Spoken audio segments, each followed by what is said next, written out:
Welcome to Authentic Educators, a podcast by teachers for teachers. My name is Dave Brown, and this is episode 2 of our podcast. In just a bit, you'll hear a conversation Cody and I had this summer about a classroom climate building practice that he does that involves daily conferences with students. I love this idea, and I'm trying to implement it in my own classroom in a way that fits the classes I teach. But Cody has put a ton of thought into this practice, and I can't wait for you to hear our conversation. Again, this is all about conferencing, but in a different sense than you may be used to. It's more about getting to know kids, checking in with them, and at times catching up on schoolwork.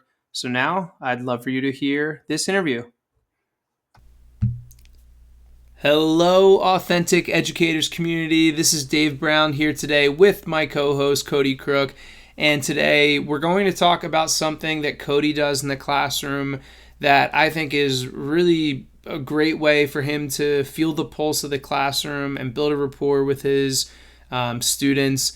And it's something that he does involving conferencing.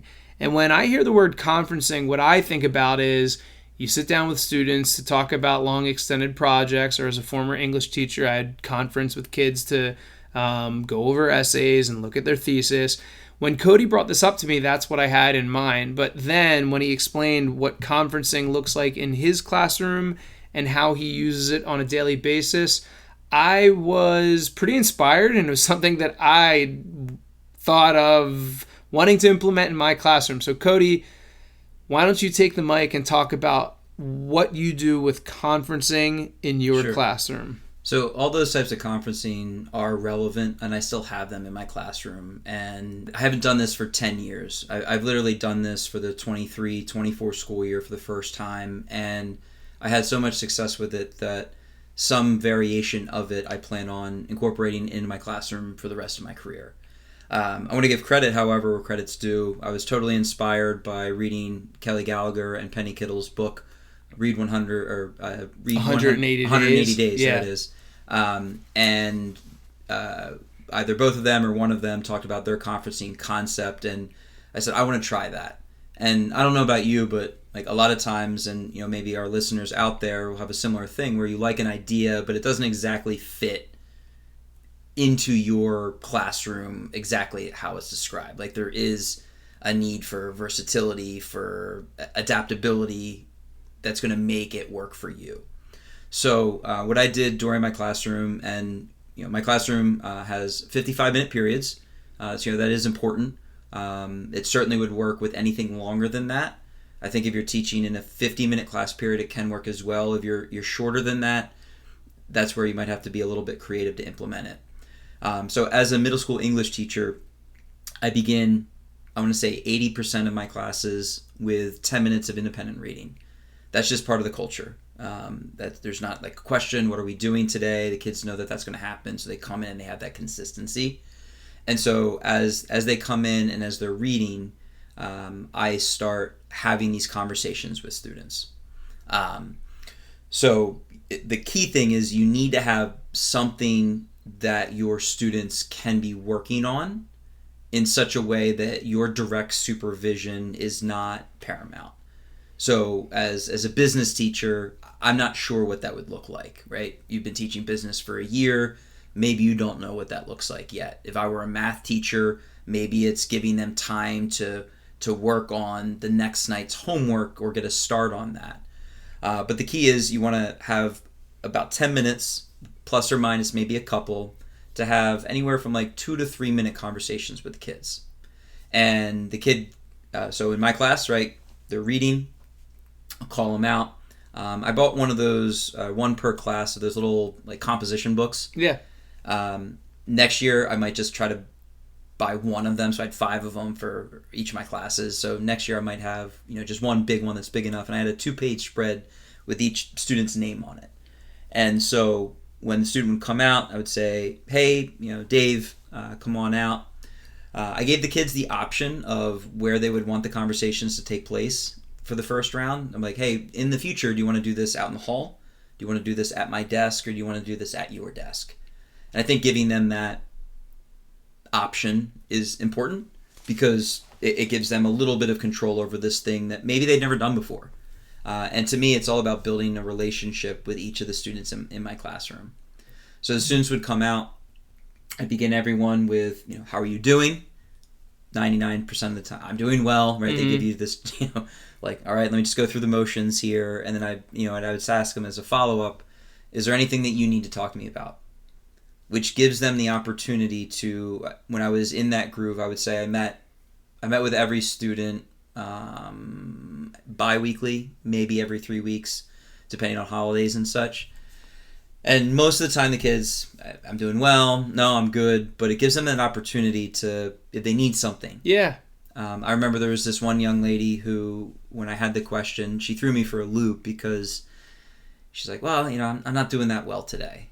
I said, oh, well, what's going on? And she confided in me that her father, who is serves in our military, just found out that the next school year he was going to be switching bases and going to a completely different part of the country. So she was trying to process how she was moving yet again in her life.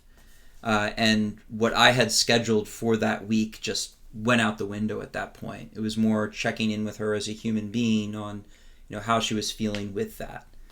And, I feel like I've probably had those types of conversations with students earlier in my 17 years of teaching, but giving the kids this forum to connect with you and open up if they choose is something that, without it being a systemic part of your classroom culture, it very much narrows the window on when that opportunity can come up. How many other classes do you think that student, that individual, got to maybe work through some of those feelings? I don't know. I teach in a team teaching setting, and this conversation as we're recording this is probably about 5 months ago at this point. Right. So it's not clear as day, but I kind of recall saying, hey, did the student bring anything up to any of you, my other 3 teachers? And I believe the answer was no. Mm-hmm. And so that's also like a tricky line where when the students are confiding in you, and all educators know this, like there's certain things, mandatory reporting that we have to report. Yeah. Finding out that your family's moving doesn't fit into that category. And so I remember, I think I talked to her later and said, hey, is this something that I can bring up? And she said, sure. I'm not trying to keep a secret. Right. So you do have to like walk that line of confidentiality and trust as well. But that story about her moving, which I would have in all likelihood not have had if I didn't have this conferencing structure in place, most students again say, I'm good, I don't have any questions. Sometimes they might ask a question about a grade, but most of the times no. Mm-hmm. So then I go through, I had probably in the 23-4 school year, I want to say at least 800 to maybe up to 1,000 conversations with my students. I know I spoke with every one of my students at the minimum 7 or 8 times. And so I would have like a set question or two. Now, here's my English teacher lens. One of them was, what book are you reading? Because this is, again, taking place during independent reading time. Right. And there was one that I really enjoyed where I said, just tell me really quickly about a character that either drives you nuts or a character that you really, really like in your book. So it's not, these ridiculous, 5 questions about it's an authentic conversation mm-hmm. about books that adults have, right? Reading is so much larger than read a book, take a test, read a book, write an essay. And something I like about that, well, actually, there's a lot of things I like about that, but a couple of the things I like, you're simulating, right, like a real way that people grapple with books sure. as adults. Absolutely. When I read as an adult, I don't have to take a test or find the symbolism or Correct. Do any of those things. And some people might like that. They might like to dig through the metaphors or right. how things are tying together or whatever it may be. But I think that like it's neat that you're modeling in your classroom. Here's right. the ways that people interact with content. Yeah. Like you watch a TV show and you have a character you love or you hate, and you sure. talk to your friends about it. And yeah, so you just watched this last episode. Yeah, I did. Oh, can you? Right, like right what did now, Joffrey do? And you're like, no. Right now, I'm watching House of the Dragon, and I had a conversation with my brother-in-law just the other day about a character. Sure. Yeah, and about, you know, their motivation, and so it's cool that you're doing that because you're making these real connections with the kids, and obviously rapport and relationships matter so much. The other thing though that I think that you're doing that's really important is, all right, you teach 55-minute periods and you're doing this for 10 minutes. That's a decent chunk of the class period. It's pretty close to 20% of what you do during a day. Correct. Which I am sure there are some traditional educators that would be like, "Oh, that's a waste of time." Yeah. But that might be the most important time of the class for some of those kids that you teach. Like I said, I'm planning on doing this again next school year and every subsequent school year in some variation. And sure, there will be periods where there's an activity that you know that you need 100% of the time, but I think you don't want that activity when you're doing the conferencing to be the exception to the norm. You want it to be the norm. Yeah, and that's culture. That's all about culture. It's part of the culture. And so, like, the first, I sort of forget, like, that first week, I think I just read with the kids. Mm-hmm. Like, and I modeled that, hey, look, here's a book I'm reading. I'm going to read it in front of you. I'm going to show that I'm invested. And then I started having the conversations because I wanted to show them that I cared about that first thing. So that's, again, like, English teachers out there, it's easy, right? You know, reading, or you could have them write, but really any subject, any, you know, maybe for a social studies class, it's learning about some current events, right? Or working through. Well, I was going to say, in a business class, like, for example, I'll teach a lot of personal finance classes next year.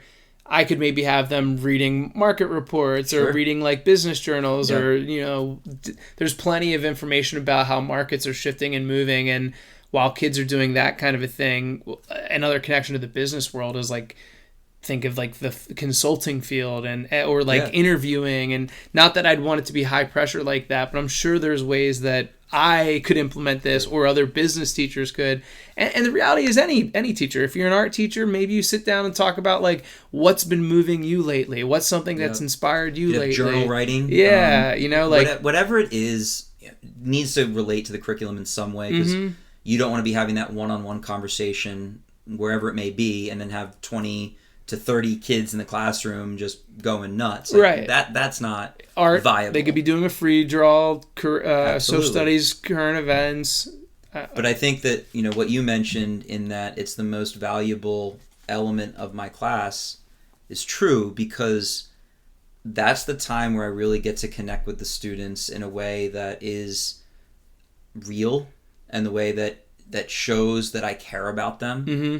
And I think that all teachers need to do that in some way. And maybe what I'm describing isn't your specific way that could work, and you have something else. But I think just, you know, especially, you know, a few years, thank God, out of COVID, right? Like learning to have conversations with people, like in person, face to face, is so valuable. And so that the conference I was describing a few minutes ago, right? Like I asked them about their favorite character, and then I spun it on them. I said, okay, I want you to imagine somebody's written a book and you are a character in that book in some random 8th grade class, and I make up a random state somewhere else in the country. Mm-hmm. So, you know, somebody in Louisiana just finishes reading that book and they only know you as a character.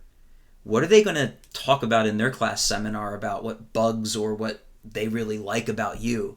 And the kids had this like, what did he just ask me question? Yeah. And I have such fond memories of like a lot of them pointed out things that they felt were high qualities and strengths of their character. And I'm like, great, like I'm glad that you realize and that's something that you are good at or strong in. But a lot of them brought up things that they were not that proud of. They're like, yeah, I bet if somebody were reading the book about me, this would probably bug them and they might ridicule for that for me, that like self-recognition. And so each of the rounds of conferencing, you know, you just come up with an idea, and in this case it was like an independent reading but then also like a life thing, but it's super flexible. Like I used one round of conferencing to discuss course selection for the next year. I used one round of conferencing to ask them to talk with me and discover something that I had in common with each of the students. You know, more, you know, like, oh, I like sports. Yeah, I love sports. I'm a sports fanatic to probably an unhealthy degree, but to go that next level deeper. Okay, like, yeah, sure, I love football. I love the Eagles, but what about that pick six in the Super Bowl? Like, to have that like very specific memory of connection. And that's where the composition book comes in, right? Like, you're not going to write this whole thing down. Your hand's going to hurt, and then you're not able to make eye contact with the child and give that student that respect they deserve. But I would just like mark down a quick thing. I would also use it to be like, hey, what book are you reading? Where are you at? Did you finish one? And I would kind of write it down, and they finished it. I ended up highlighting it. I think I discovered that about halfway through the year. Mm-hmm. So I'd get towards the end of the year and be, hey, Dave, like, you just finished your 4th book of the year.